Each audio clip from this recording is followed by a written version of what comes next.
Tes. Assalamualaikum warahmatullahi wabarakatuh. Innal hamdalillah nahmaduhu wa nasta'inuhu wa nastaghfiruh wa na'udzu billahi min shururi anfusina wa min sayyiati a'malina. May yahdihillahu fala mudilla lahu wa may yudlil fala hadiya lahu. Asyhadu an la ilaha illallah wahdahu la syarika lah wa asyhadu anna Muhammadan abduhu wa rasuluhu la nabiyya ba'dah. Allahumma salli ala Muhammad wa ala ali Muhammad. Qala Allah ta'ala fil Qur'anil Karim, ya ayyuhalladzina amanu taqullaha wa qulu qawlan sadida yuslih lakum a'malakum wa yaghfir lakum dhunubakum wa may yuti'illaha wa rasulahu faqad faza fawzan 'azima. Wa qala an-nabiy sallallahu alaihi wasallam, fa inna asdaqal hadisi kitabullah wa khairal hadi hadi Muhammadin sallallahu alaihi wasallam wa syarrul umuri muhdatsatuha fa inna kulla muhdatsatin bid'ah fa inna kulla bid'atin dhalalah wa kulla dhalalatin finnar. Ayyuhal ikhwah rahimani wa rahimakumullah, kembali kita berkumpul di majlis yang mulia ini, majlisul ilm, dalam rangka mempelajari firman-firman Allah dan juga hadis-hadis Nabi sallallahu alaihi wasallam. Tentu ini merupakan sebagai bentuk mensyukuri nikmat yang Allah berikan kepada kita.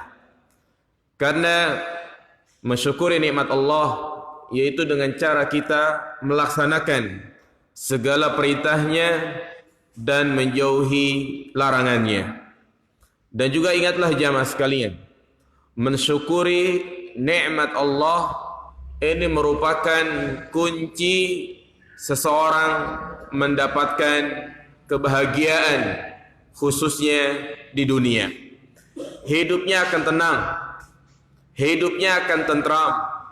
Sebagaimana dikatakan tentang orang-orang yang bahagia itu, idza u'tiya syakar wa idza ubtuliya sabar wa idza adnaba istaghfar. Orang yang bahagia itu apabila dia diberi maka dia bersyukur, apabila dia diuji maka dia bersabar, dan apabila dia berbuat dosa dia pun meminta ampun kepada Allah Subhanahu wa taala. Pantas kalau Nabi SAW mengatakan, ajaban li amril mu'min, inna amrahu kullahu khair. Sungguh menakjubkan keadaan orang yang beriman, urusannya semua baik. Idza asabathu sarra syakar wa idza asabathu darra sabar.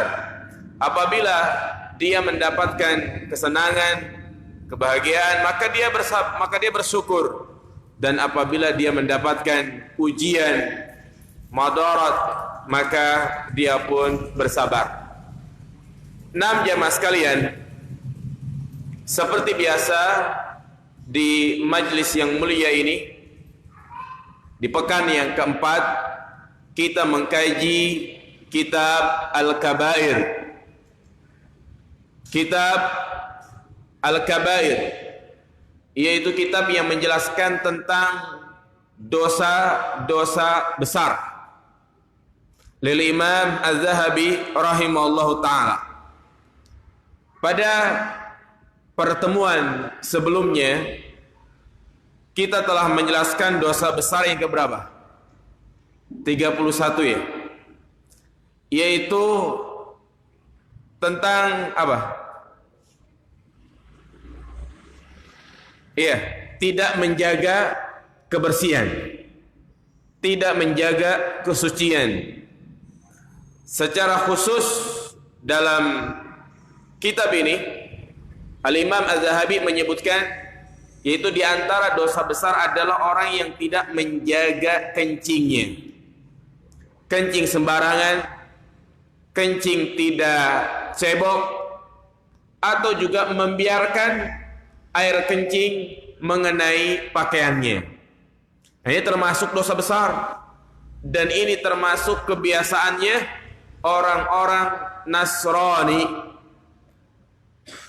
Dosa ini dikatakan dosa besar karena Rasulullah SAW menyebutkan perkara ini menjadi sebab orang itu mendapatkan apa?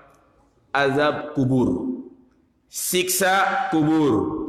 Sebagaimana beliau pernah melewati 2 kuburan dan beliau pun terhenti mendengar kedua penghuni kubur itu sedang disiksa. Amma ahaduhuma fakana la yastatiru minal baul. Salah satunya karena tidak menjaga kencingnya. Wa mal akhar fakana yamshi bin namimah. Adapun yang lainnya lagi, dia mendapatkan azab kubur karena melakukan apa? An-namimah, adu domba. Ya, ini adalah hadis yang sudah kita bahas pada pertemuan yang lalu tentang haramnya kencing sembarangan, dan juga kita menjelaskan beberapa permasalahan, di antaranya apakah boleh kita menanam pohon di kuburan dengan tujuan agar dengan pohon tersebut meringankan ya dosa ataupun siksa bagi si mayit, atau juga bolehkah kita beribadah dengan niat agar ibadah tersebut sampai kepada mayit. Nah, ini semua sudah kita jelaskan. Selanjutnya, al-kabiratu saniyatu wassalasun, dosa besar yang ke-32, al-makkas, ya, al-makkas atau al-muks, pungutan liar. Nah, pungutan liar. Wa huwa dakhilun fi qaulihi ta'ala, dan pungutan liar itu masuk ke dalam firman Allah Subhanahu wa taala, innamas sabilu 'alal ladzina yazlimuna an-nas wa yabghuna fil ardi bighairil haqq ulaika lahum 'adzabun alim. Bahwasanya jalan kesalahan itu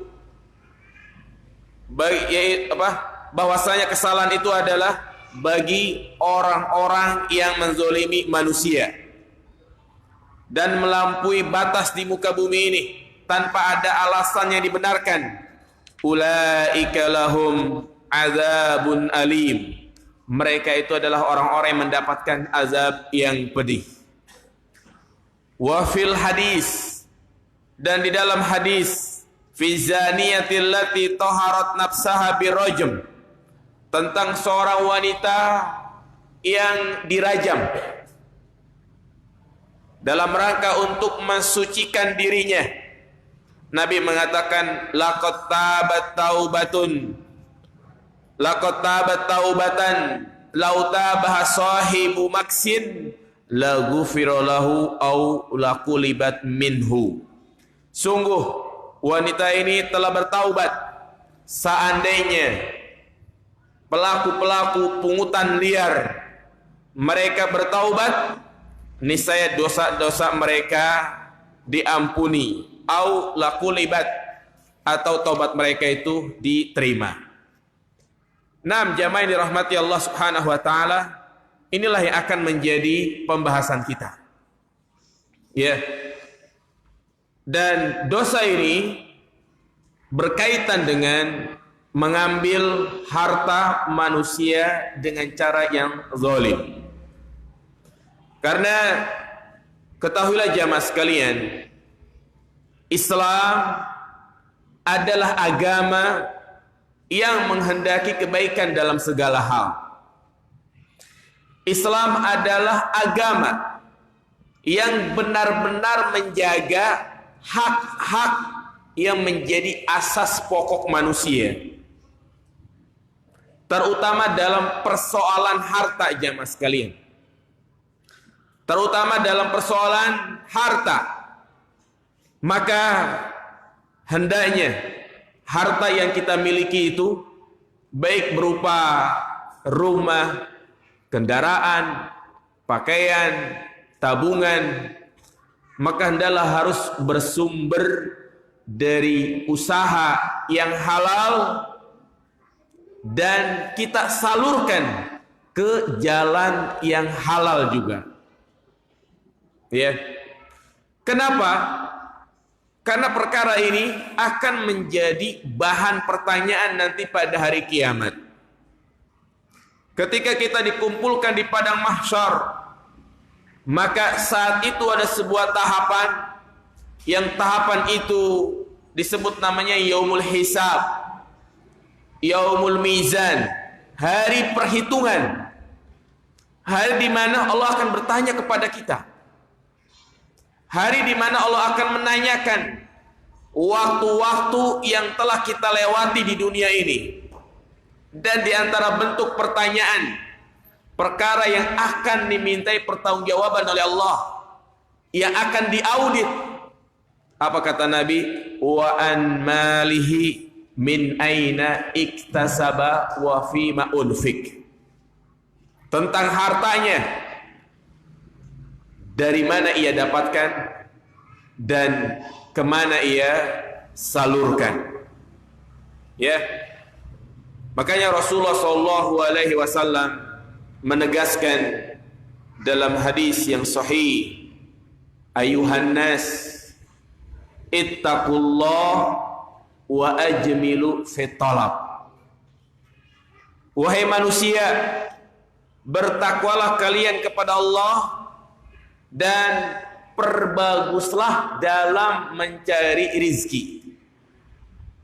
Fa inna nafsan lan tamuta hatta tastawfiya rizquha wa in abta'a anha. Karena sesungguhnya setiap jiwa itu tidak akan mati sampai sempurna rizkinya.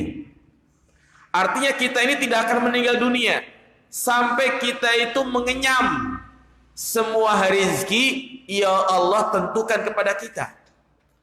Dan masing-masing kita semua ini rizkinya sudah ditentukan di Lauhil Mahfuz, dan secara khusus juga ketika kita berada di dalam perut ibu kandung kita saat berusia berapa bulan?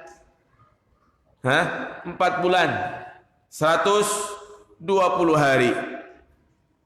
Diperintahkan malaikat untuk menulis tentang birizkihi wa ajalihi wa syakiyun am sa'idun. Allah memerintahkan untuk mencatat rezeki kita, ya, kemudian juga ajal kita dan yang lainnya. Apa kata Nabi? Fattakullah wa ajmilu fi talab, khudhu ma halla wa da'u ma haram. Bertakwalah kalian kepada Allah dan perbaguslah dalam mencari rezeki. Ambil yang halal dan tinggalkanlah yang apa? Yang haram. Al-Imam Ibnu Qayyim Al-Jauziyah menegaskan, dalam hadis ini Allah perintahkan 2 hal. Yang pertama perintah untuk apa? Bertakwa, ya kan? Fattakullah. Yang kedua perintah mencari rezeki yang halal. Ini memberikan faedah kepada kita bahwa kelezatan akhirat, kalau kita ingin mendapatkan surga, maka kuncinya itu ada pada ketakwaan. Yang kedua, kalau kita ingin mendapatkan kelezatan dunia, kuncinya itu adalah dengan cara kita mencari rizki yang halal. Nah ini kalau kita ingin hati kita qanaah, cukup, tidak ada rasa hasad, iri kepada orang lain. Demikian pula kita hidup bisa menstabilkan antara urusan dunia dan akhirat, yaitu hendaklah kita mencari rizki yang halal. Berbeda mereka yang mencari rizki yang haram. Misalnya, dia sering melakukan transaksi-transaksi ribawi. Apa yang dia miliki semuanya berasal dari transaksi-transaksi riba. Rumahnya KPR, mobil motornya leasing, perabotan dapurnya kredit. Maka orang seperti itu hidupnya nggak akan tenang, jamaah sekalian. Ya, dan dia termasuk orang yang bangkrut, merugi. Bagaimana tidak? Kadang dia kerjaannya mapan, gajinya gede 10 juta, tapi kadang yang dia nikmatin cuma 2 juta, 3 juta. Sisanya buat apa? Buat bayar utang.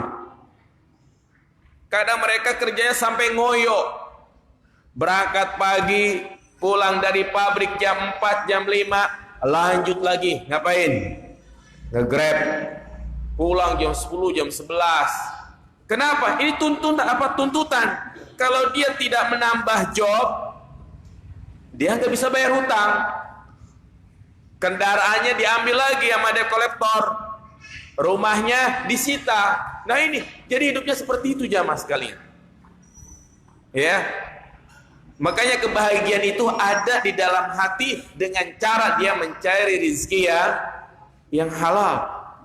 Makanya Allah perintahkan kita mencari rezeki, tapi Allah tidak menyuruh kita untuk ngoyo dalam mencari rezeki. Ya.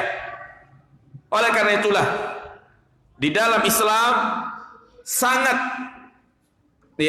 dilarang kita mencari rezeki dengan cara yang haram.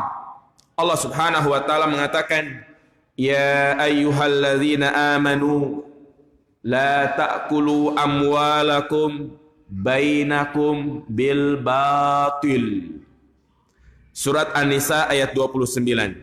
Wahai orang-orang yang beriman, janganlah kalian makan harta kalian, janganlah kalian makan harta di antara kalian dengan cara yang batil. Tegas, wadih. Ya.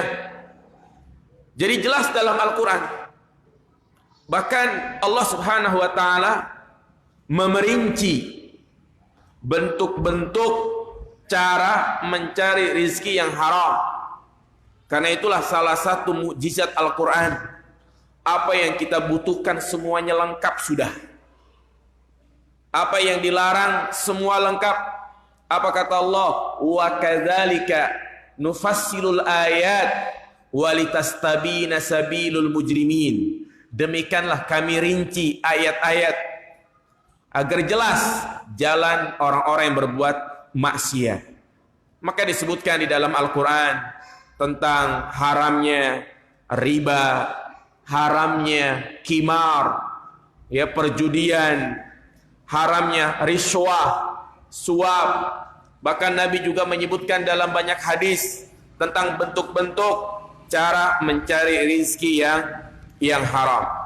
Ya, jadi ingat, berusaha agar apa saja yang kita manfaatkan, baik yang masuk ke dalam perut kita berupa makanan atau pakaian yang kita pakai, fasilitas-fasilitas yang kita gunakan, itu harus bersumber dari apa? Yang halal. Walau hanya sedikit. Walau kita hargai nggak sampai 10.000. Pulpen misalnya. Ada pulpen di masjid. Ada pulpen di kelas. Kalau itu bukan hak kita, jangan diambil. Ya. Jadi sedikit kalau itu bukan hak kita, bukan milik kita, jangan diambil.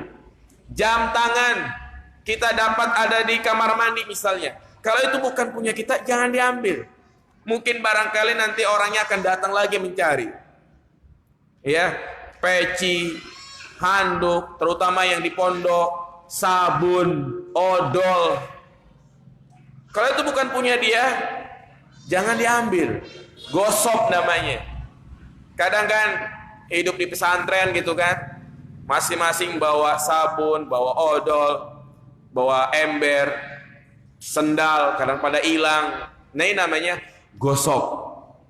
Ya, ini sekecil apapun kalau itu bukan hak kita, jangan kita merasa untuk memiliki. Apalagi kalau harta tersebut adalah harta yang banyak.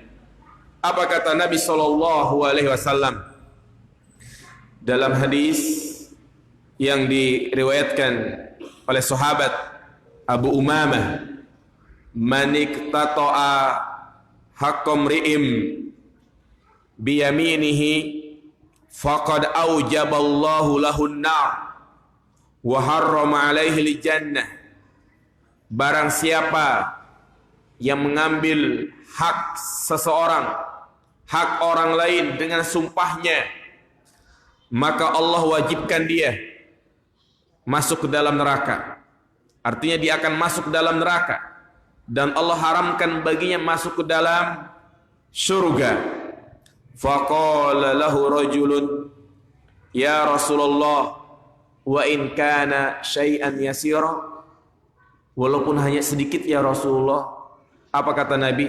Wa in kana qodiban min araq, walaupun harta tersebut sebesar kayu siwak. Kayu siwak besar atau kecil? Kecil. Ya, kalau kita beli di toko-toko mungkin harganya 5.000, 10.000. Nah, ini menunjukkan kepada kita sekecil apapun jangan kita ambil. Maka juga secara khusus Nabi mengatakan apa? Man akhadha shibran minal ardi fa innahu yutawwiquhu yaumal qiyamah ma' sab'i aradin. Barang siapa yang mengambil tanah nih sejengkal doang, ya, secara zalim, maka Allah akan kalungkan dia dengan 7 lapis bumi. Ini sejengkal, apalagi sampai semeter, 1 hektar. Kalau itu bukan hak kita, jangan diambil. Parkir mobil, parkir motor secara permanen misalnya, ya. Makanya kalau kita ingin beli mobil, lihat-lihat dulu apakah cukup atau tidak. Jadi bikin garasi dulu baru punya mobil. Ini jangan punya mobil dulu, bingung parkir di mana. Apa yang terjadi? Menyempitkan jalan umum. Orang mau jalan kadang spionnya kena, kadang tergores. Nah, ini jamaah sekalian. Yang lebih parah lagi, dikasih pot, tambah sempit lagi jalan. Nah, ini hal-hal seperti ini banyak terjadi di tengah-tengah masyarakat kita. Ya, Nabi mengancam dengan ancaman yang sangat keras. Sejengkal saja ini akan dikalungkan, apalagi sampai lebih dari sejengkal. Ya, karena jamaah yang dirahmati Allah Subhanahu wa taala, dosa yang berkaitan dengan hak-hak manusia itu berbeda dengan dosa yang berkaitan dengan hak-hak Allah. Kalau berkaitan dengan hak-hak Allah, kita cukup bertaubat dengan taubat nasuha, ikhlas, menyesali perbuatan kita, berjanji untuk tidak mengulangi lagi, meninggalkan perbuatan maksiat tersebut. Tapi kalau itu berkaitan dengan hak adami, kita pernah mengambil uangnya, ya, walaupun dengan nominal yang sedikit, nah ini Allah tidak akan mengampuni dosa kita sampai kita apa? Mengembalikan hak itu atau meminta keikhlasan. Apa kata Nabi SAW? Man kana lahu madlamah li ahadin min irudih falyatahallalhu minhul yawm qabla an la yakuna dinarun wala dirhamun. In kana lahu amalun salih ukhidha minhu biqadri madlamatih wa illam takun lahu hasanat ukhidha min sayyiati sahibihi fahumila alaih. Nah, ini ancaman bagi orang yang mengambil hak orang lain, terutama berkaitan dengan masalah harta. Barang siapa yang memiliki kezaliman kepada saudaranya, falyatahallalhu, maka hendaklah dia segera meminta kehalalan. Artinya meminta apa? Keikhlasan. Atau dia mengembalikan barang tersebut. Kenapa? Kalau misalnya dia tidak minta kehalalan di dunia, maka nanti pada hari kiamat sudah tidak ada lagi yang namanya dinar. Sudah tidak ada lagi yang namanya dirham. Yang namanya harta sudah tidak ada lagi. Yang ada hanyalah apa? Kebaikan dan keburukan. Artinya, kalau kita memiliki amal soleh, maka amal soleh tersebut akan pindah kepada orang-orang yang kita zolimi. Dan kalau amal soleh kita sudah habis, kebaikan kita sudah habis, maka ya gantian keburukan-keburukan orang yang kita zolimi itu, dosa-dosanya pindah kepada kita. Kalau kita memang menzolimi dia. Nah, inilah di antara perkara yang bisa menghanguskan, menggugurkan amal ibadah kita. Ya, hati-hati jangan dianggap sepele masalah-masalah seperti ini. Kadang ada orang subhanallah rajin sholat berjamaah, penampilannya subhanallah seperti orang soleh, tapi ternyata dia banyak hutang, tidak dibayar. Ya, muamalahnya kepada masyarakat atau manusia yang lain selalu menzolimi saudaranya. Ya, nah ini makanya masalah hutang. Apa kata Nabi SAW? Nafsul mu'mini mu'allakun bidainih. Jiwa seseorang itu terikat dengan hutangnya. Dengan hutangnya inilah yang bisa menggagalkan dia masuk ke dalam surga.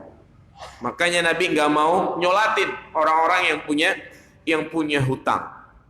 Ya, ini yang perlu kita perhatikan juga, yaitu bagaimana kita muamalah kepada sesama manusia.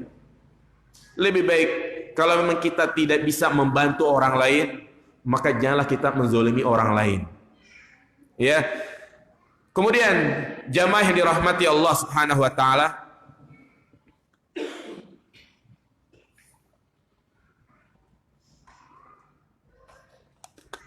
di antara bentuk usaha yang haram yaitu al-makkas atau al-muks. Mim, kaf, sin. Mim, kaf, sin. Jangan sampai salah ya. Artinya pungutan liar. Iya, pungutan liar. Apa itu pungutan liar jamaah sekalian? Memungut biaya atau juga membebankan biaya khusus tentunya, dan tidak ada timbal balik yang kita dapatkan. Ya, itu disebut namanya pungutan liar. Kalau memang ada aturannya, ya, ada aturan hukum baik secara agama seperti zakat, atau juga ada aturan hukum di dunia, ya, yang itu kita bisa mendapatkan kembalikannya jasa gitu kan. Ya kadang-kadang kita mengurus kayak SIM, STNK, ya di mana kita mendapatkan timbal balik darinya, maka itu bukan pungutan liar. Jadi pungutan liar itu adalah di luar dari peraturan-peraturan yang ada. Ya, makanya Allah Subhanahu wa taala menyebutkan dalam surat Asy-Syu'ara ayat 42. Benar kan? Ya, Asy-Syu'ara afwan. Asy-Syu'ara ayat 42, di mana orang-orang yang suka melakukan pungutan liar, maka mereka itu termasuk orang-orang yang zalim. Apa kata Allah? Innamas sabilu 'alal ladzina yazlimuna an-nas wa yabghuna fil ardi bighairil haqq ulaika lahum azabun alim. Bahwasanya kesalahan itu yaitu orang-orang yang menzolimi manusia dan mereka yang melampaui batas di muka bumi tanpa ada alasan yang dibenarkan, ulaika lahum azabun alim. Mereka itu akan mendapatkan azab yang pedih. Nah, ini perhatikan. Jadi pungutan liar itu termasuk bentuk apa? Menzolimi manusia. Berbuat zalim kepada manusia yang berkaitan dengan harta. Karena menzolimi manusia itu ada 3. Baik merusak kehormatannya, menumpahkan darahnya, melukai atau membunuh, atau mengambil hartanya. Dan pungutan liar ini masuk kemana jamaah sekalian? Berkaitan dengan harta. Bisa juga berkaitan dengan darah. Ketika enggak dikasih, dia ngancam. Ya, ngancam akan melukai kita. Maka ini sudah pindah hukumnya menjadi perampok, pencuri. Ya. Dan pungutan liar ini banyak jamaah sekalian di masyarakat kita. Mulai dari yang kecil sampai yang besar. Mulai dari uang-uang yang sedikit sampai besar. Apa contohnya? Yaitu parkir liar. Tukang parkir liar. Kalau resmi mungkin nggak masalah gitu kan. Ini kadang kita ke Alfamart, Indomaret gitu kan. Padahal udah ada tulisannya apa? Parkir gratis. Tetap aja diminta berapa? 2.000. Enggak dikasih. Besok muka ente dikenalin. Kadang yang jahat itu motor kita diapain? Dibaret. Nah ini nggak boleh seperti namanya pungutan liar. Kecuali kalau memang parkir itu resmi. Ya, kadang kita cuman ngambil ATM doang gitu kan, atau mungkin fotokopi cuman 1.000, 2.000, parkirnya 2.000. Nah, ini termasuk pungutan liar, parkir liar. Atau juga istilah-istilah jatah reman. Ya, uang backing. Ini banyak di masyarakat kita. Kadang kita ingin bikin rumah gitu kan, ya, supaya material bisa masuk. Banyak preman-preman yang nyegat di jalan, minta istilahnya uang rokok lah, uang kopi lah. Ini namanya pungutan liar jamaah sekalian. Ini disebut namanya pungli. Alhamdulillah, ya, pemerintah kita ya sedang menggalakkan pungli-pungli, artinya pungutan-pungutan yang seperti ini dilarang keras. Atau juga dengan istilah uang pelicin lah, uang rokok pada instansi-instansi tertentu yang melayani kepentingan publik. Kadang aturannya nggak jelas, kadang dia minta di luar. Kalau pengen gampang, ya udah titipin ke saya, bayar ke saya. Nah itu sekarang kita lihat banyak seperti itu. Calo-calo, ya, kita ingin bikin paspor dipersulit. Lewat dia mudah, lewat belakang. Nah ini termasuk bagian dari apa? Pungli-pungli. Nah ini sudah merebak di masyarakat kita. Belum lagi ini RT-nya minta, RW-nya minta jatah. Belum lagi jaroknya minta. Tahu jarok jamaah sekalian? Ya. Nah ini, jadi hal-hal yang sifatnya di luar dari peraturan-peraturan yang ada, maka ini termasuk al-muks, yaitu pungutan liar. Dan termasuk juga pungutan liar pajak. Ya. Ini berbicara tentang peraturan negara jamaah sekalian. Ya.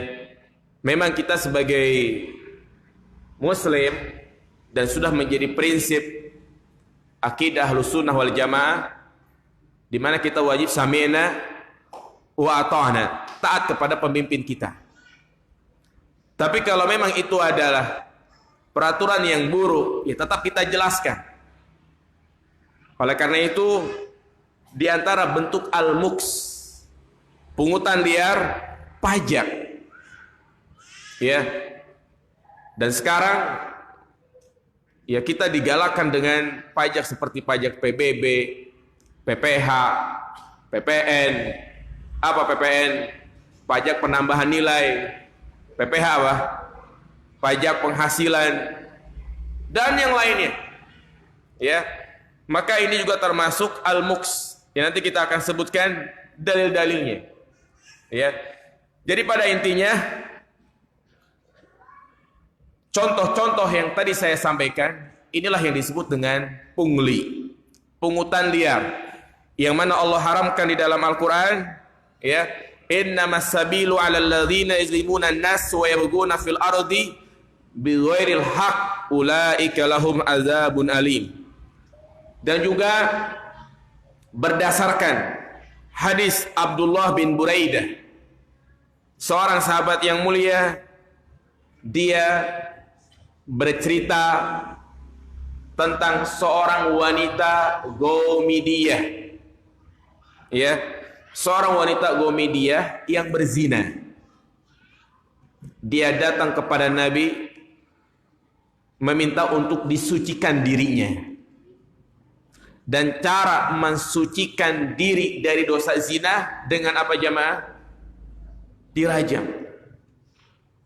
Yang saat itu dalam kondisi hamil dia. Makanya Nabi menahan dulu. Namun setelah dia melahirkan, dia datang lagi. Ingin disucikan, subhanallah. Dia betul-betul bertaubat dengan taubat yang benar, taubat nasuha. Ya. Dan memang inilah dalam Islam. Kalau dia berzina, statusnya sudah menikah, maka hukumannya diapain? Dirajam. Dirajam itu diapain dia? Diikat di tanah lapang, ditimpain pakai batu. Batunya tidak terlalu besar, tidak terlalu kecil. Kalau terlalu besar pakai batu kali, langsung mati gitu kan. Tapi ya sedang-sedang aja. Sampai apa? Sampai dia mati. Agar seluruh tubuhnya terkena batu. Kenapa? Dalam rangka untuk membalas atau sebagai balasan di mana orang yang berzina seluruh tubuhnya menikmati. Ya, inilah dahsyatnya dosa apa? Dosa zina. Ya, ini menjadi musibah di negeri kita. Banyak sekali perzinahan-perzinahan terselubung. Kadang dia punya kontrakan, punya apartemen, ya, sampai ada tarif-tarif khusus, 3 jam sekian, 5 jam sekian, 1 hari, 2 hari sekian. Ya, ini membuka orang untuk berzina jamaah sekalian. Nah, ketika dia meminta untuk dirajam, akhirnya Nabi pun merajam. Dikumpulkan para sahabat, dan di antara sahabat yang ikut merajam adalah Khalid bin Walid. Khalid merajam dari dekat. Ketika dia melempar batu dan batu itu mengenai tubuh si pezina itu, muncrat darahnya mengenai si Khalid, mengenai sahabat Khalid. Kemudian sahabat Khalid sampai mengucapkan kata-kata yang tidak enak untuk didengar. Maka Nabi SAW mengatakan apa? Lau tabat taubatan lau tabah sahibi muksin la ghufira lahu aw laqubilat minhu. Wanita itu sudah bertaubat. Apa kata Nabi dalam kesempatan itu? Seandainya para pemungut liar, ya, mereka itu bertaubat, maka taubat mereka diterima dan mereka pun diampuni oleh Allah Subhanahu wa ta'ala. Makanya dalam hadis ini para ulama juga menyimpulkan bahwa dosa melakukan pungutan liar, menarik pajak, maka itu lebih besar dosa daripada apa? Daripada zina. Ya. Nah, demikian pula hadis Uqbah bin Amir di mana Rasulullah SAW mengatakan la yadkhulul jannata sahibu muksin. Tidak akan masuk dalam surga seorang yang melakukan pungutan liar atau juga memungut pajak. Ya, jadi kebanyakan para ulama menjelaskan bahwa pajak itu termasuk pungutan liar. Baik itu pajak PBB, kita punya rumah, padahal itu rumah-rumah kita beli. Kemudian juga kadang kita usaha, ya, harus ada PPH, PPN. Kalau kita tidak bayar ya usaha kita nggak bisa jalan. Bahkan diri kita itu wajib pajak jamaah sekalian. Makanya zaman sekarang kita wajib punya kartu apa namanya itu? NPWP gitu kan. Iya. Nah, ini kita menjelaskan. Adapun itu aturan pemerintah itu, ya kita tidak bukan berarti kita menentang pemerintah, tidak. Tapi ini kita menjelaskan secara hukum. Ya, menjelaskan secara hukum. Makanya mereka yang masih bekerja di kantor pajak, alangkah baiknya resign. Ya. Nah, itulah solusi yang paling terbaik, yang paling ideal. Dan insya Allah akan memberikan ganti yang lebih baik. Maka perlu kita pahami, ada beberapa pungutan yang dibenarkan dalam Islam. Atau juga pemasukan kas negara itu dari mananya sumbernya. Jadi pungutan-pungutan yang dibenarkan dalam Islam itu ada sekitar 9 atau 10. Ya. Nah, ini kita sebutkan satu persatu. Artinya pemerintah boleh melakukan ini. Yang pertama apa jemaah? Zakat. Zakat dengan pajak beda. Aturan pajak dengan aturan zakat beda. Pajak dari negara ataupun zakat dari agama. Ya, yaitu kewajiban setiap muslim yang memiliki harta tertentu yang telah mencapai nisabnya untuk dikeluarkan kepada mereka yang berhak menerima, yang disebut namanya mustahik zakat. Ada berapa? Ada berapa mustahik zakat jemaah? Ada 8. Ini enggak masalah. Pemerintah menarik pajak. Makanya ada istilah amil. Apa itu amil jamaah sekalian? Amil itu mereka yang mengurusi zakat. Ya. Mengurusi zakat yang resmi dari pemerintah. Kalau kayak kita namanya apa? Bazis ya. Kalau dia yang ngurusin zakat di masjid, di musola, di yayasan, itu bukan amil namanya, tapi wakil. Beda amil sama wakil. Kalau amil itu memang kerjanya seperti itu. Dan dia boleh menerima gaji 1/8 ya dari Baitul Mal. Nah ini. Jadi pemerintah boleh menggalakkan masalah zakat. Di antara harta yang wajib dizakati apa saja, jemaah? Emas, perak atau yang semisalnya, alat tukar, uang, tabungan, rupiah, dolar, ringgit, real. Kemudian hewan ternak, unta, sapi, kambing. Kemudian pertanian yang sifatnya itu menjadi bahan pokok dan juga bisa disimpan lama, maka itu wajib dikeluarkan zakatnya. Dan juga jumhur, kebanyakan ulama, bagi yang berdagang, dagang apa saja, ya kalau sudah mencapai nisab dan haul, maka wajib dikeluarkan zakatnya. Ya, dan nisab zakat harta, emas, perak, uang, perdagangan, yaitu jika dia telah memiliki harta atau memiliki emas 85 gram. Ya. Jadi 85 gram ini nisabnya. Batas minimal zakat. Artinya kalau kita sudah punya emas gitu tuh 85 gram wajib dizakati. Berapa zakatnya? 2,5%. Jadi semuanya itu zakat perdagangan, ya, zakat tabungan, saham, itu semuanya mengikuti nisab zakat emas. Kalau misalnya emas 1 gram harganya 500.000, berarti 500.000 dikali 85 berapa?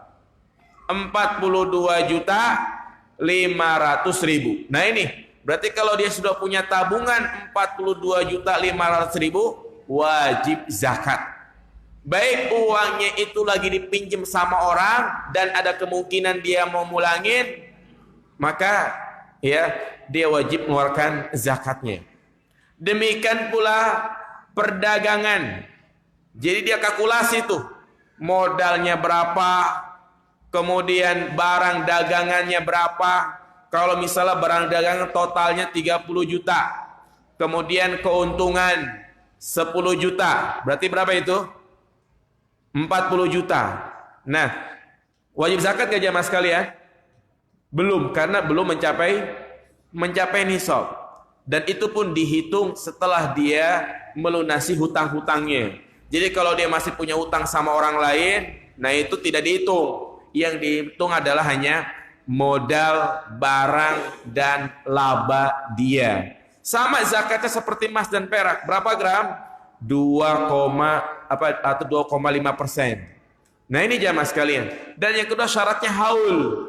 Artinya kita berdagang, kita punya tabungan, kita punya uang, punya emas, itu sudah mencapai 1 tahun. Dan yang dimaksud dengan 1 tahun ini bukan kita memiliki emasnya 1 tahun, tidak. Tapi kita memiliki emas yang sudah mencapai nisab itu 1 tahun. Paham gak jamaah sekalian? Nih, misalnya kita awal nabung nih. Awal nabung di bulan Ramadan. 10 juta. Ramadan, Syawal, Dzulqa'dah, Dzulhijjah, dapat uang lagi menjadi 50 juta. Wajib zakat ke jamaah sekalian? Belum. Tunggu sampai kapan? Tunggu sampai Ramadan atau Dzulhijjah lagi? Dzulhijjah lagi. Jadi dihitung itu bukan kepemilikan harta kita, tapi yang dihitung adalah ketika harta kita sudah mencapai nisab. Kalau ternyata bulan Dzulhijjah tahunnya lagi malah berkurang, tinggal 10 juta, mungkin buat biaya sesar, buat beli motor karena menjadi kebutuhan dia, maka ya dia tidak wajib zakat. Inilah perlunya haul dalam zakat barangkali kita memiliki kebutuhan.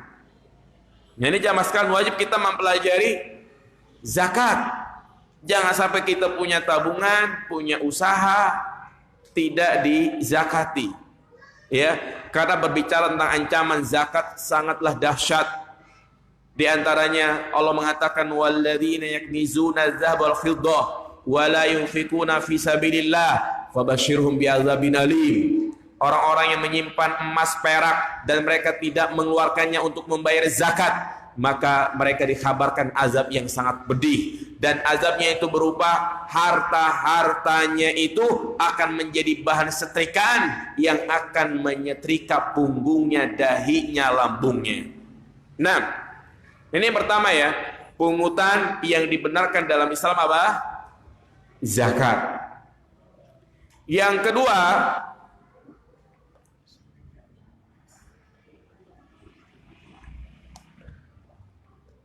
jizyah. Apa jemaah? Jizyah.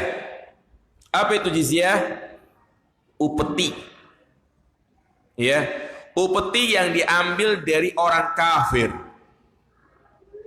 Yang orang kafir ini diizinkan tinggal di negara muslim sebagai jaminan keamanan. Ya. Dan inilah jangan disamakan jizyah dengan pajak. Kalau jizyah hanya dipungut dari siapa? Orang kafir. Ya. Makanya ketika pungutan itu diwajibkan kepada muslim, zalim namanya.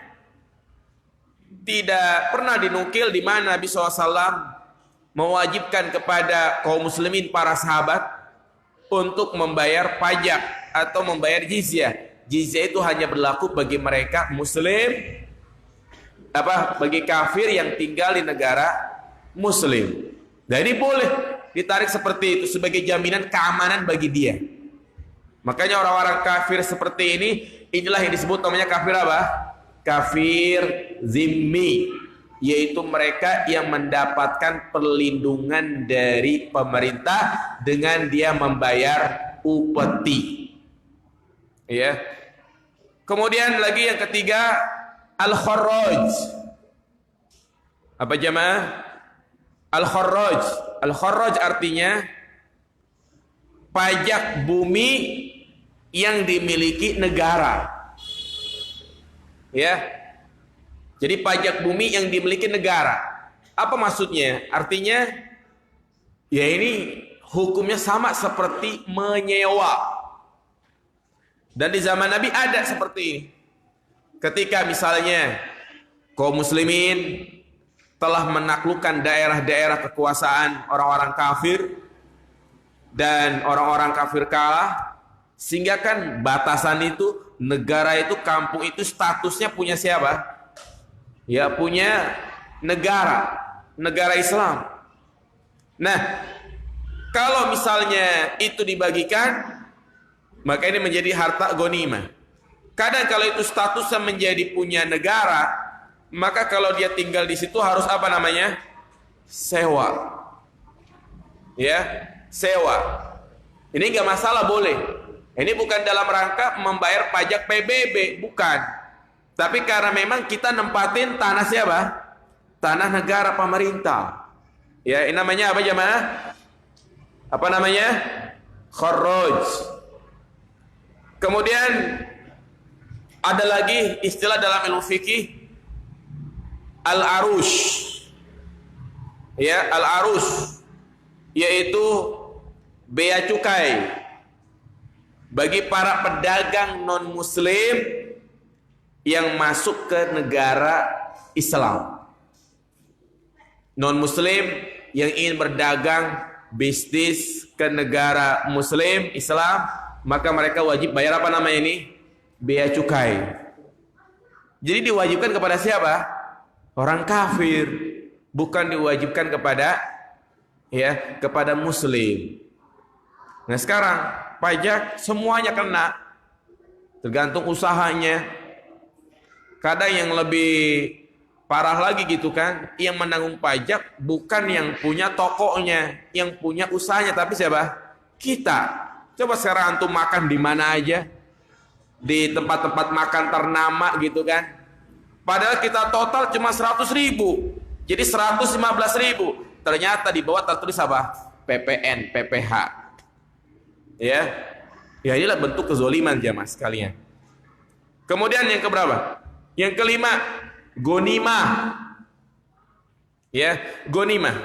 Jadi antara pungutan yang dibenarkan dalam Islam untuk menambah kas negara adalah ghanimah, harta rampasan perang.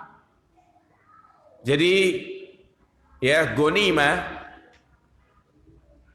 setelah kaum muslimin misalnya berperang dan menang, mendapatkan harta rampasan, maka harta rampasan itu dikumpulkan dan dibagikan kepada para mujahid, mereka yang ikut berperang. Kalau memang tidak habis, biasanya harta itu diapain? Disimpan di Baitul Mal. Ya, ini namanya ghanimah. Ada lagi yang keenam sama seperti ghanimah, fai. Apa? Fai. Fai itu harta yang didapatkan dari orang-orang kafir dengan cara tidak berperang. Dengan cara tidak berperang. Misalnya kaum muslimin mengepung kampungnya orang kafir dan mereka sudah kabur duluan. Nah, maka harta-harta itu disebut namanya fai. Dan memang dalam Islam, ya, orang-orang kafir, terutama kafir harbi, itu darahnya halal, hartanya halal. Ini kalau dikatakan kafir harbi, jangan salah paham. Ya, dengan kata-kata kafir. Adapun orang-orang kafir yang ada di perumahan kita, yang di sekitar kita, satu klaster dengan kita, maka mereka terjaga hartanya, kehormatannya. Kita tidak boleh mengambil hartanya. Ya. Kemudian ada lagi yang ketujuh namanya sedekah tatawu. Apa? Sedekah tatawu. Yang dimaksud dengan sedekah tatawu, di mana rakyat dengan sukarela menyumbangkan hartanya untuk kepentingan negara. Namanya sedekah tatawu. Misal dia punya mobil 3, udah mobilnya buat negara, buat pemerintah, buat sehari-hari mengurusi urusan pemerintah, maka ini namanya sedekah tatawu. Atau juga usaha mandiri, ya seperti misalnya hasil tambang, ya ini usaha dari negara. Atau juga sisa warisan. Kalau warisan sudah dibagikan semuanya, kemudian masih ada sisa, maka harta itu dikemanakan? Dikembalikan ke Baitul Mal. Jadi ada berapa jamaah sekalian itu? Ada 10. Ya. Inilah pungutan yang dibenarkan di dalam Islam. Pungutan-pungutan yang sifatnya untuk menambah kas negara. Ini boleh. Adapun pajak, ya, maka ini bukan termasuk ke poin-poin yang kita sebutkan. Namun di sana ada beberapa ulama yang membolehkan pajak. Yang membolehkan pajak. Namun tentunya mereka juga memberikan syarat yang banyak, syarat yang ketat. Di antara ulama-ulama yang membolehkan pemerintah memungut pajak, ya, di antaranya syarat-syaratnya nih saya sebutkan. Yang pertama, negara memang benar-benar sangat membutuhkan dana. Jadi sangat membutuhkan dana untuk keperluan dan maslahat umum. Seperti misalnya untuk pembelian alat perang. Ya, ini syarat yang disampaikan oleh para ulama, itu negara harus betul-betul sangat membutuhkan.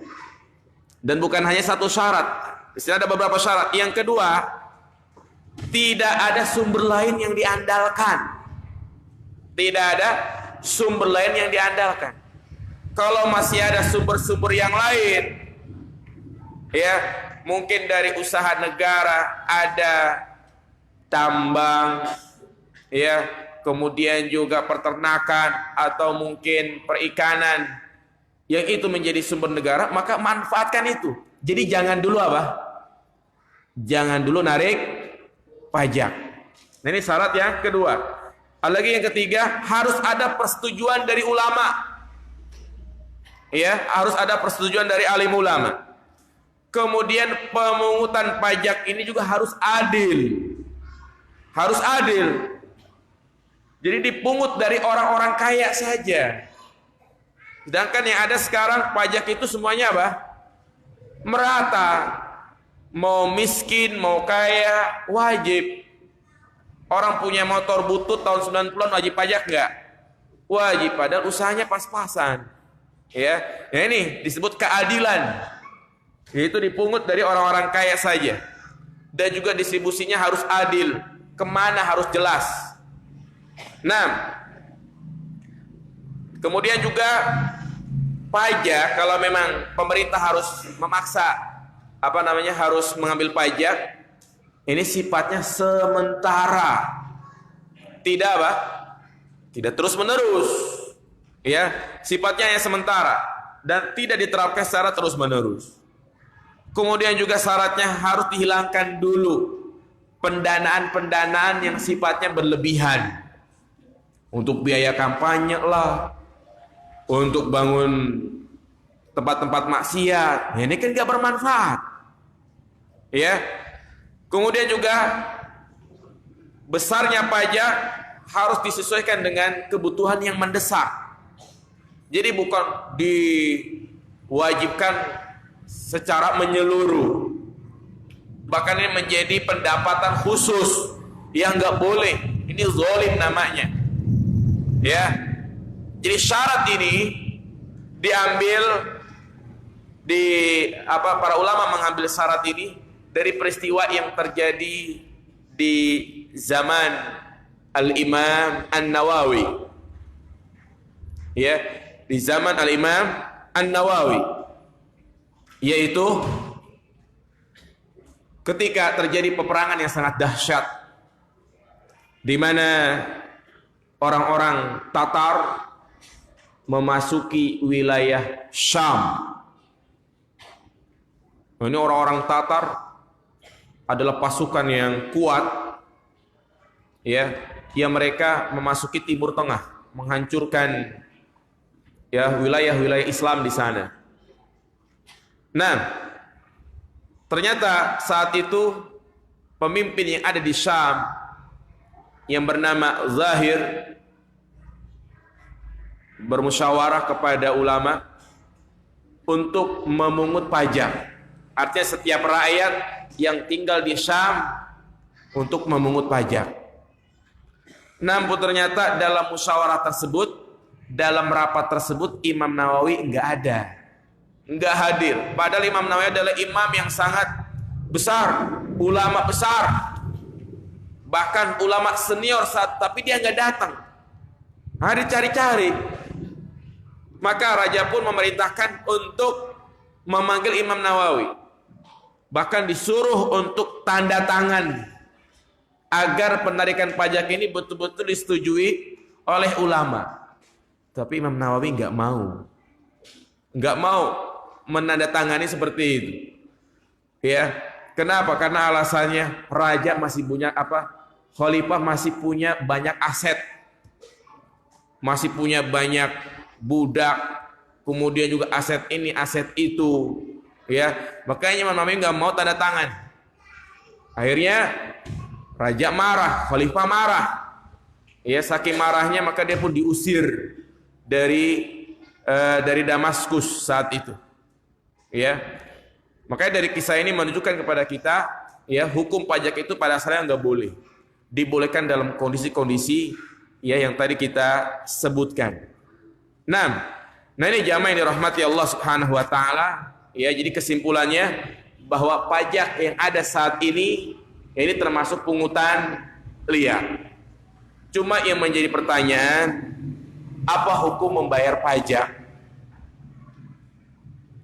Ya, pada dasarnya kalau memang tidak memadrotkan bagi kita, maka lebih baik nggak usah dibayar. Nggak usah, tidak ada kewajiban dalam agama. Ya, karena ini bagian daripada bentuk maksiat. Dan kita nggak boleh taat dalam perkara maksiat. Namun, kalau misalnya STNK kita tidak perpanjang, ya, plat nomor kaleng nggak diperpanjang, di jalan nggak pernah tenang gitu kan, lihat ijo-ijo langsung gugup, dikira polisi, kan nyala tuh ya kan. Ya, ketika lihat polisi udah kayak ketemu hantu, takut gitu kan, maka bayar nggak apa-apa. Atau juga kalau kita nggak bayar, usaha kita bakal mandek, susah sekarang. Ya, susah kita kalau nggak bayar pajak, usaha kita itu nggak diperpanjang, izin usaha segala macam. Maka bayar dalam rangka untuk apa? Mengambil hak kita. Ya, inilah yang berkaitan dengan bagaimana sikap kita kepada pemimpin jamaah sekalian. Dengan pembahasan yang tadi saya sampaikan, haramnya pajak bukan berarti ini menjadi celah kita tidak taat kepada presiden kita. Jangan jadikan ini menjadi alasan kita khuruj, memberontak dari pemerintah kita yang sah. Iya, justru dengan adanya kebijakan-kebijakan seperti ini, hendaklah menjadi peluang bagi kita sebagai umat Islam yang mengikuti manhaj salaf untuk mempraktekkan, mengamalkan hadis-hadis Nabi Sallallahu Alaihi Wasallam. Yaitu apa? Tetap bersabar dengan adanya kebijakan-kebijakan seperti ini. Maka inilah termasuk prinsip akidah Ahlus Sunnah wal Jamaah yang banyak disebutkan oleh para ulama, di antaranya oleh Imam Ahmad bin Hanbal, wujubus sam'i wa ta'ah wajib kita mendengar dan taat kepada pemimpin yang terpilih. Bahkan di sana ada 8 kaidah, 8 sikap Ahlus Sunnah wal Jamaah kepada pemimpin yang terpilih. Dalam hal ini adalah presiden kita. Karena dikatakan pemimpin yang sah itu adalah pemimpin yang memiliki 3 syarat.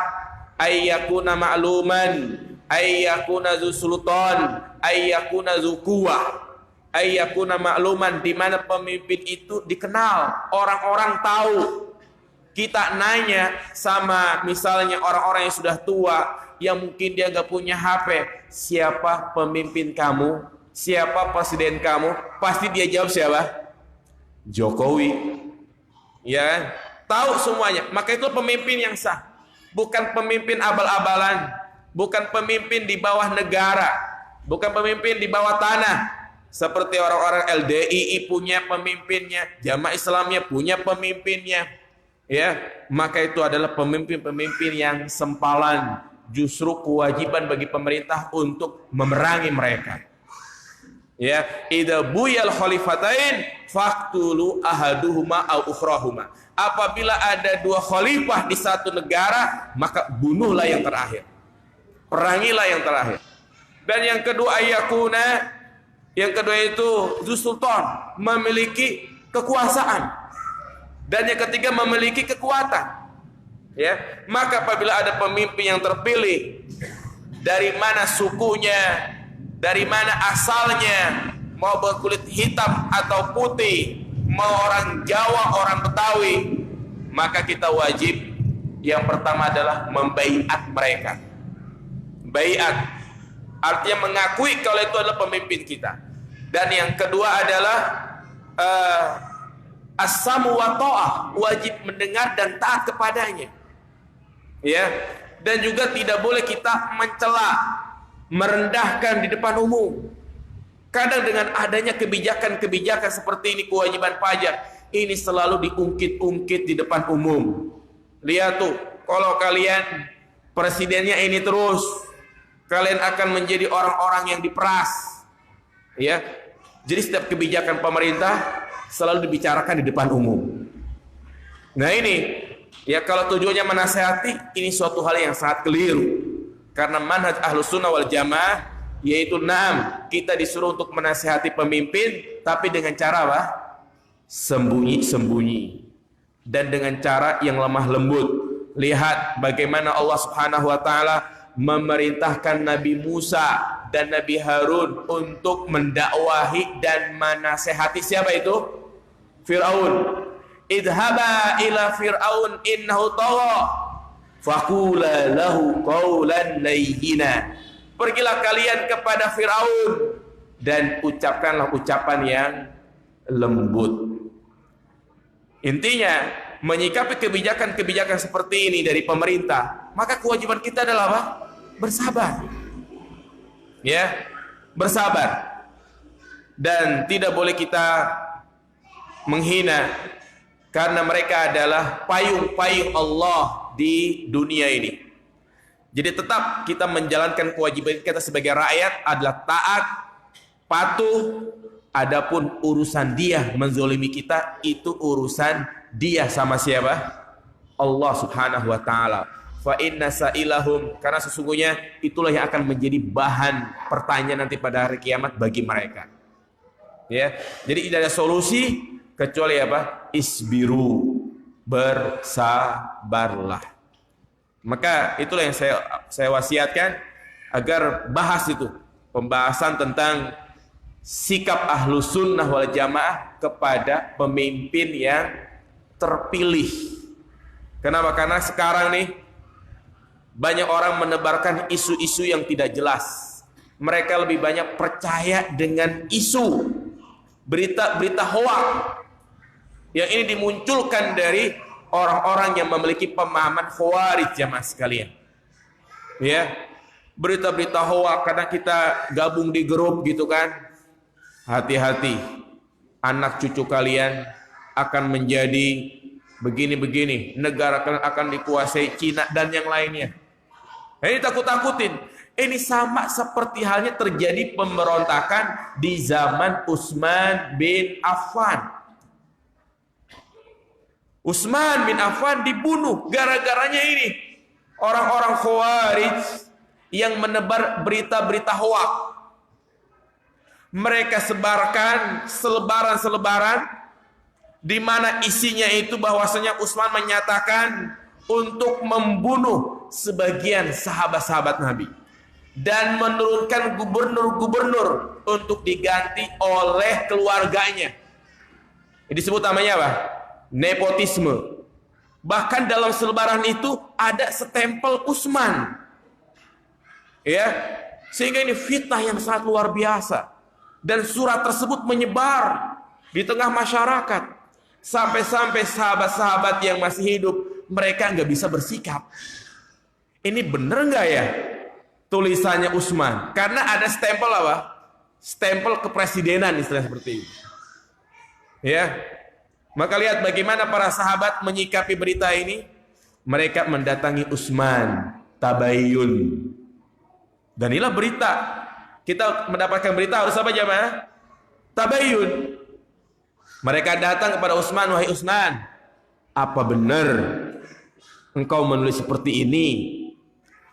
Apa jawab Utsman? Tidak, itu hoak. Itu bohong.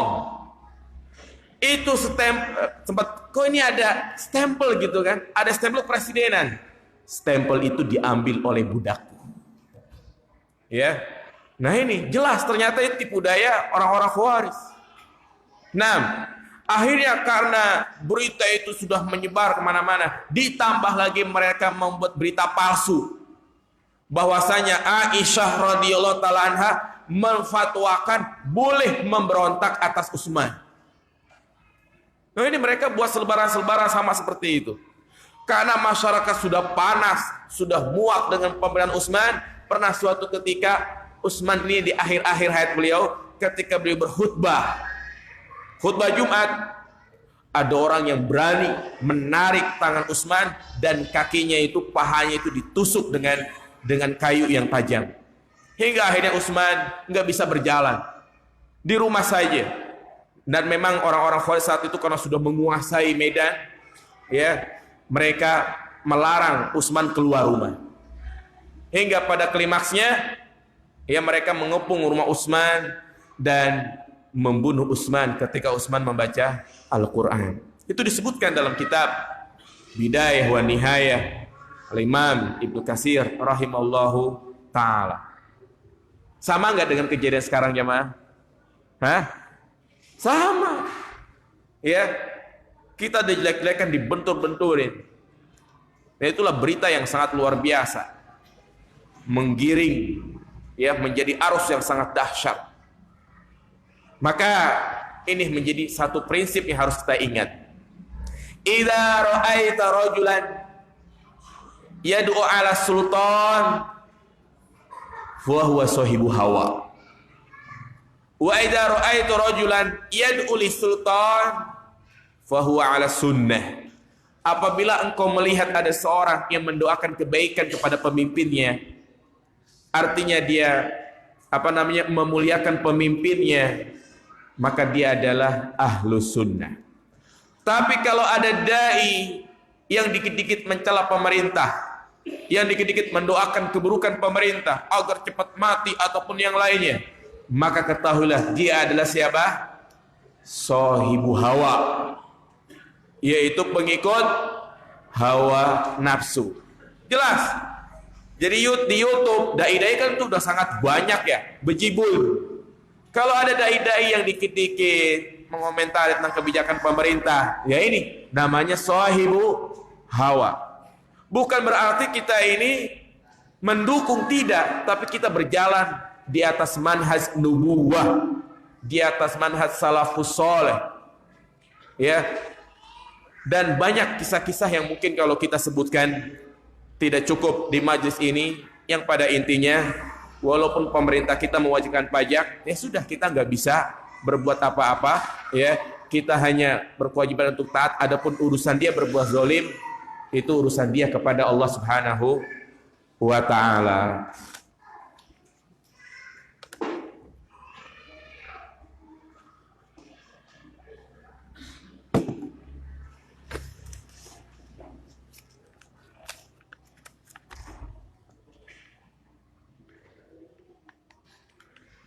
Saya pertanyaan, bagaimana cara mengganti HP yang pernah diambil beberapa tahun silam dan HP yang seperti itu tidak keluar lagi? HP Nokia jadul gitu ya. Tapi diganti dengan yang lebih baik dari masa itu, cuma bukan baru. Sedangkan HP yang diambil itu baru, yang diambil HP aja. Dan bagaimana jika yang punya mengikhlaskan istrinya, tetapi suami tidak tahu karena takut ada madarat yang banyak apabila mengaku dengan suaminya juga. HP itu milik anaknya yang kecil, dan yang mencuri mengaku kepada ibu dari anaknya dan sudah diikhlaskan oleh beliau tapi suaminya tidak tahu. Bagaimana Ustadz? Ya, sudah cukup. Ya. Jadi apa yang menjadi pikiran penanya di sini, maka apa yang dilakukan sudah cukup sebagai bentuk bertaubat, dan kita juga sudah dari dirinya sudah berusaha untuk meminta keikhlasan, maka ya ini sudah cukup dikatakan bertaubat. Wallahu a'lam.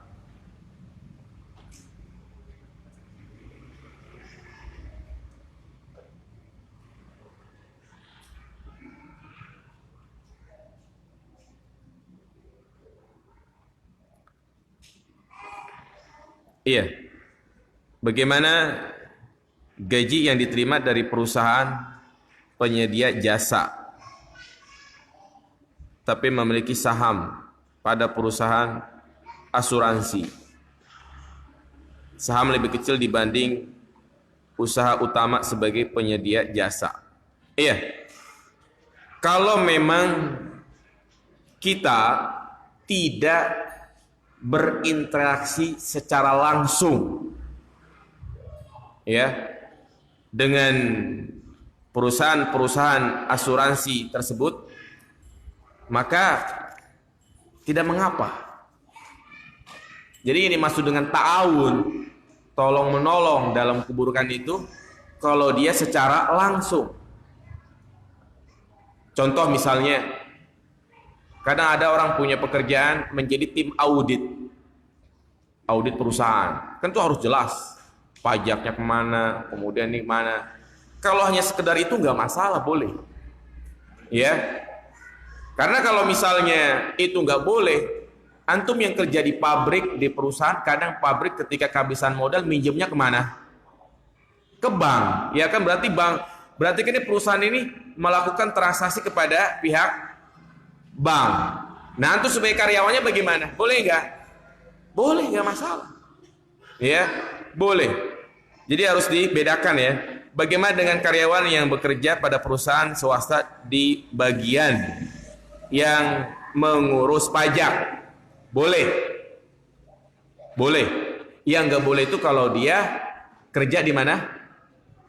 Di kantor pajaknya. Ya, dia kerja di kantor pajak. Tapi kalau dia di perusahaan yang ngurusi pajak, seperti misalnya sekolah nih.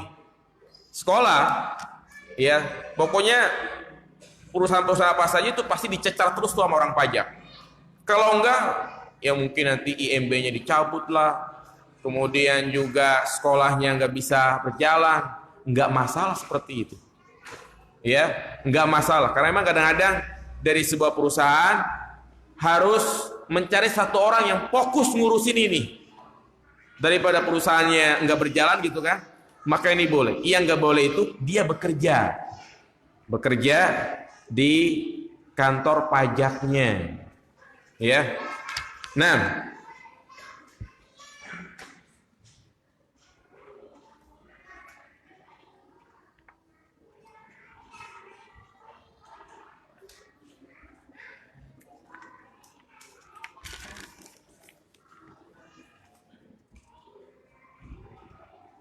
bagaimana jika mengambil barang orang lain, tapi sementara, misalnya memakai sendal untuk ke kamar mandi tanpa izin pemiliknya, apakah itu juga dilarang? Ya, maka hal-hal seperti ini dibiasakan untuk izin terlebih dahulu. Ya, izin terlebih dahulu. Ya mungkin secara umum, ini sendal punya siapa? Saya pinjam dulu. Kenapa? Karena kadang dia mungkin juga mau kamar mandi, ternyata sendalnya udah nggak ada gitu kan. Ternyata ada yang pakai. Nah makanya ini hal-hal yang seperti ini kita mulai dari diri kita. Jadi kalau memang itu bukan milik kita, izin dulu. Ya, sendal atau mungkin ember, gayung yang ada di asrama, yang ada di pondok gitu kan. Odol, walaupun sedikit, izin ini punya siapa. Ya. Jadi kita berangkat untuk bersikap wara. Ya, wara. Wara itu artinya berhati-hati, memanfaatkan yang bukan milik kita. Nah,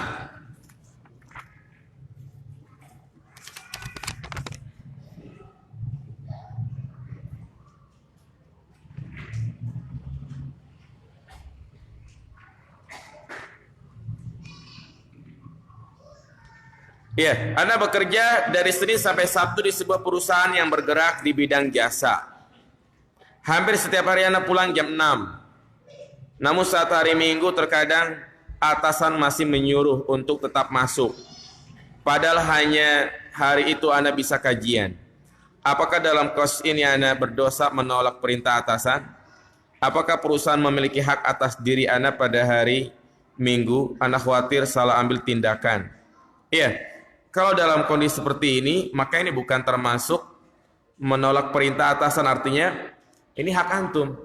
Karena kan aturan bekerja yang sudah ditetapkan Sabtu Minggu itu apa? Libur. Ya, toh walaupun masuk antum mendapatkan hak gaji apa namanya? Lemburan. Ya. Maka dalam hal ini ya, berusaha sebaik mungkin untuk bisa tidak masuk di hari Minggu, karena yang menjadi kewajiban kita bukan hanya ini saja. Kita punya keluarga, punya anak, dan mereka juga wajib ditunaikan hak-hak mereka. Jangan sampai anak-anak kita seperti anak yatim piatu, ya, sehari-hari sibuk di luar, bekerja, kadang sampai di rumah bukannya lihat anak-anak, ajak bercanda anak-anak, malah sibuk apa? Sibuk dengan gadgetnya. Sabtu Minggu libur dipakai buat mancing. Ya. Nah, ini jamaah sekalian. Jadi ya memang kalau kita mencari lemburan-lemburan terus nggak akan ada habisnya. Ya. Jadi boleh dia meminta keringanan, artinya Sabtu Minggu atau juga hari Minggu untuk libur. Kalau tidak ada, kalau kita seminggu aja nggak hadir kajian, hati ini gersang jamaah sekalian. Ini salah satu cara kita untuk menjaga iman, menjaga hati. Sempatkan seminggu sekali untuk hadir kajian seperti ini.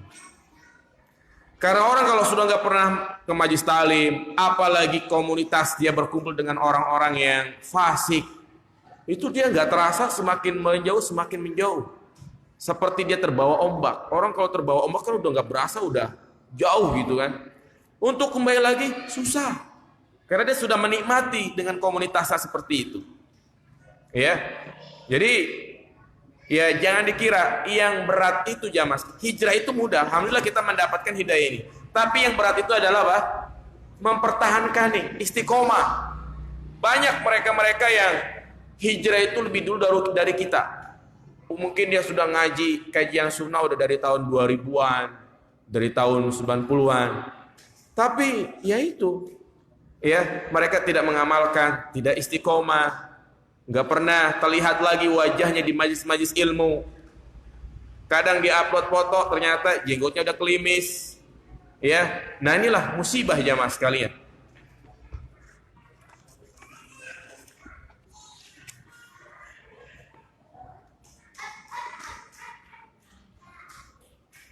Udah ini ya.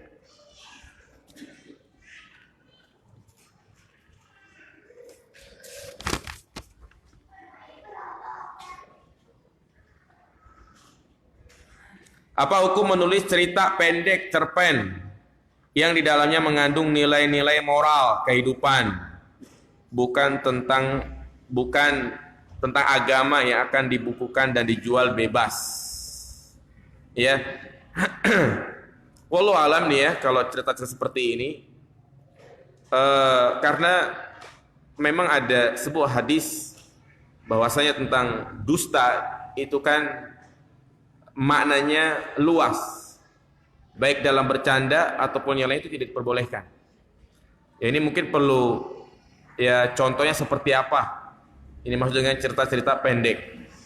Kalau cerita-ceritanya itu misalnya pada zaman dahulu, ya berarti kan ini berarti apa ini? Terjadi gitu kan? Ya. Maka itu yang tidak diperbolehkan. Ini mungkin perlu diperjelas bagaimana bentuk-bentuk ceritanya.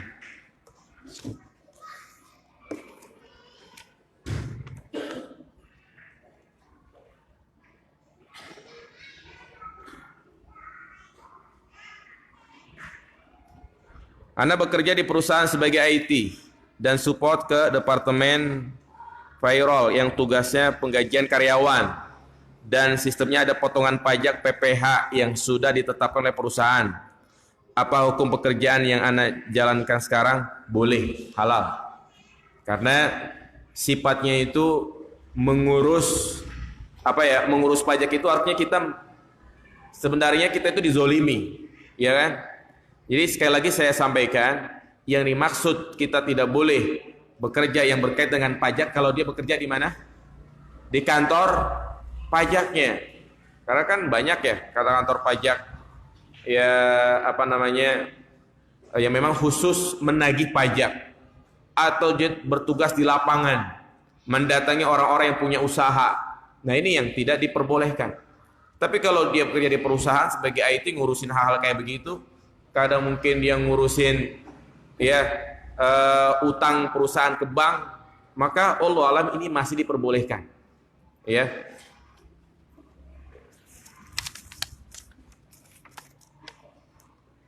Seorang melihat pencuri makanan di warung toko lalu membiarkan saja dan tidak memberitahu pemilik warung ataupun orang tuanya padahal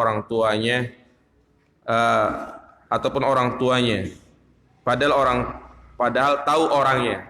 Enggak boleh. Ini sama saja membiarkan kemungkaran. Apalagi kalau itu adalah anak kecil, maka harus ditegur.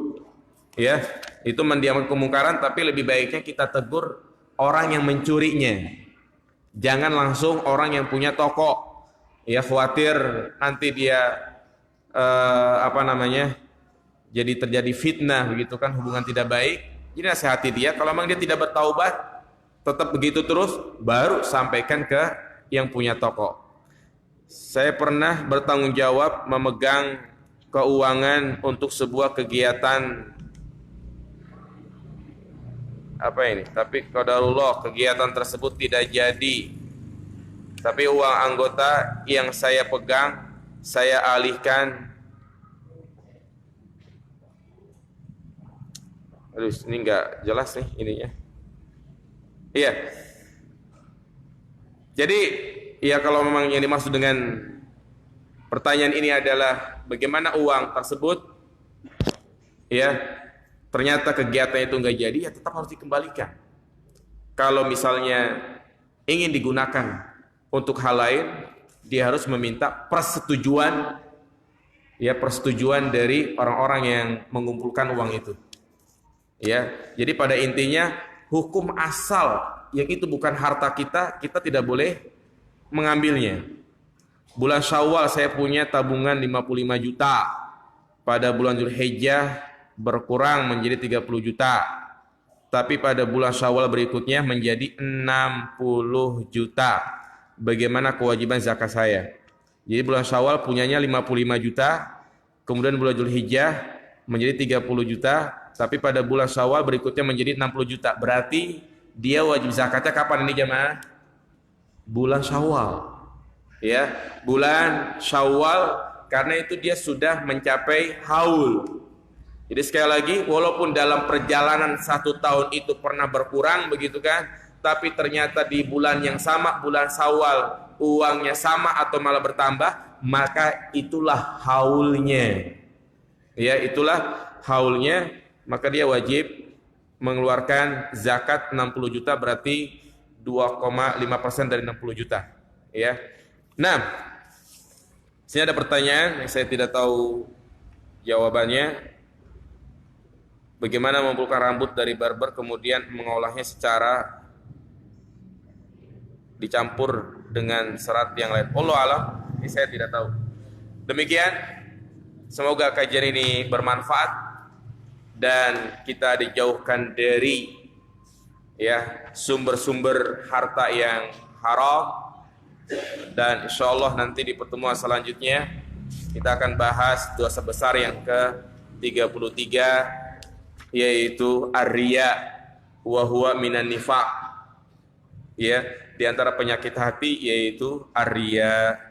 Subhanakallahumma wa bihamdika asyhadu an la ilaha illa anta astaghfiruka wa atubu ilaik. Assalamualaikum warahmatullahi wabarakatuh.